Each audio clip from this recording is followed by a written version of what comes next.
सीतामढ़ी शहर के गौरव राजेंद्र भवन आज बदहाली की कहानी बयां कर रहा है।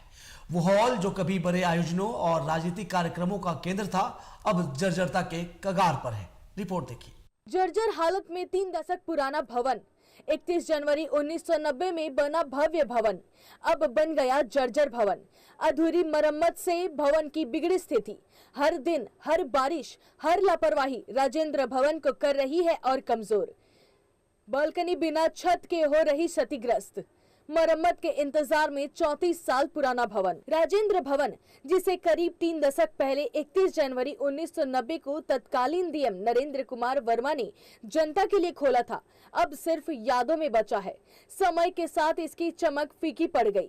कभी रंग रोगन से इसे सजाया गया, लेकिन जमीनी मरम्मत नहीं कराई गई। 2019 में तत्कालीन डीएम डॉक्टर रंजीत कुमार सिंह ने जीर्णोद्धार की पहल की, लेकिन उनका स्थानांतरण होते ही काम अधूरा में लटक गया। हॉल का बालकनी का शेड हट गया, लेकिन नया नहीं लगाया जा सका। अब तेज धूप और बारिश इसे और नुकसान पहुंचा रहे हैं। सीतामढ़ी का यह एकमात्र हॉल जहां राजनीतिक और सामाजिक कार्यक्रम आयोजित होते थे, अब जर्जराहट की वजह से आम जनता के लिए परेशानी का कारण बन गया है। अगर समय रहते मरम्मत नहीं हुई तो आने वाले कुछ ही वर्षों में इसका अस्तित्व खतरे में पड़ सकता है। ये जो है राजेंद्र भवन है, जो है सरकार के राजस्व को भी नुकसान जा रहा है। इसमें गरीब लोगों को बहुत राहत मिलता था, व्यवस्था रहता था, शादी विवाह बहुत सारे फंक्शन के लिए गरीब लोगों को बहुत राहत मिलता था। पैसा कम पैसे में लोग अपना व्यवस्था कर लेते थे, लेकिन अब ऐसी स्थिति नहीं है। पूरा जर्जर हो गया। आप देखेंगे बालकनी भी टूटा हुआ है, सब चीज़ जो छप्पर ऊपर सब टूट चुका है। अब स्थिति बहुत दयनीय हो चुकी है। जर्जर हॉल सिर्फ सामाजिक क्षति ही नहीं, बल्कि सरकार के राजस्व के लिए भी खतरा बन चुका है।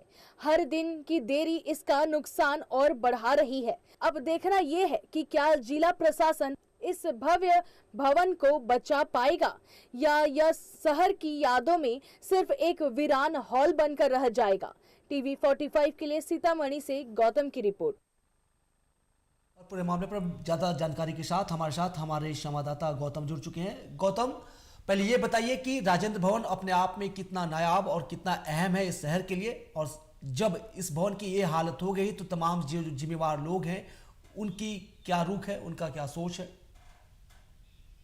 कृष्णकांत, कह सकते हैं ये जो राजेंद्र भवन है शहर का धरोहर माना जाता था, और ये एक ऐसा भवन था जहां से सरकारी राजस्व भी सरकार को मिलती थी, और लोगों को जो है वो कम राशि पे जो है वो सामाजिक कार्य के लिए, प्रशासनिक कार्य हो या राजनीतिक कार्यक्रम हो, ये तमाम कार्यक्रमों के लिए लोग जो है समाहरणालय के नजारत से बुक करते थे, और जिसके बाद यहाँ तमाम कार्यक्रमों का आयोजन होता था।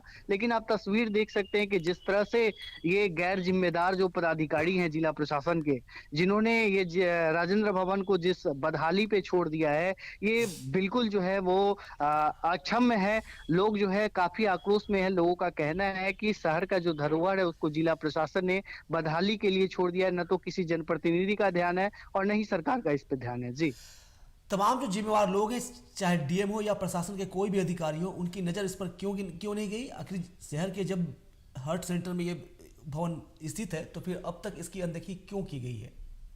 जी बिल्कुल, ये जो डीएम है पहले 2019 में जब डीएम हुआ करते थे तत्कालीन रंजीत कुमार सिंह, उन्होंने इसके जीर्णोद्धार को लेकर कदम भी उठाया था, लेकिन पहले ही चरण में उनकी ट्रांसफर हो गई। उसके बाद 3-4 डीएम ने आया, किसी ने इस पर जरूरी नहीं समझा कि इसका जीर्णोद्धार किया जाए। उसके बाद जो है इसको फाइल को दबा दिया गया। आज वर्तमान जो डीएम ऋषि पांडे है, उनसे भी मैंने बात करने की कोशिश की, लेकिन उनका कोई जवाब नहीं आया। उसके बाद मैंने एसडीएम से बात किया। एसडीएम ने कहा कि मुझे जानकारी ही नहीं है। जानकारी हुई है, अब आगे जो है इस पे स्थल निरीक्षण करेंगे और भवन निर्माण विभाग से बात कर जो है आगे की कार्रवाई करेंगे। बहुत शुक्रिया गौतम तमाम जानकारी के लिए। तो जैसा आप कह रहे हैं कि एसडीएम को अब तक इसकी जानकारी नहीं थी, हालांकि टीवी 45 की खबर उठाए जाने के बाद एसडीएम अब इससे वाकिफ हुए हैं। अब उम्मीद की जानी चाहिए कि प्रशासन इस तरफ अपना रुख करेगा, और जो 34 साल पुराना भवन है, इस भवन से सरकार को राजस्व भी मिलता है, साथ ही साथ कहीं ना कहीं जब अनदेखी हुई है तो पूरे सिस्टम पर सवाल उठता है। लेकिन हम उम्मीद में जीते हैं, और एसडीएम ने जब इस बात का संज्ञान लिया है तो आने वाले दिनों में उम्मीद की जानी चाहिए कि इसका कायाकल्प होगा।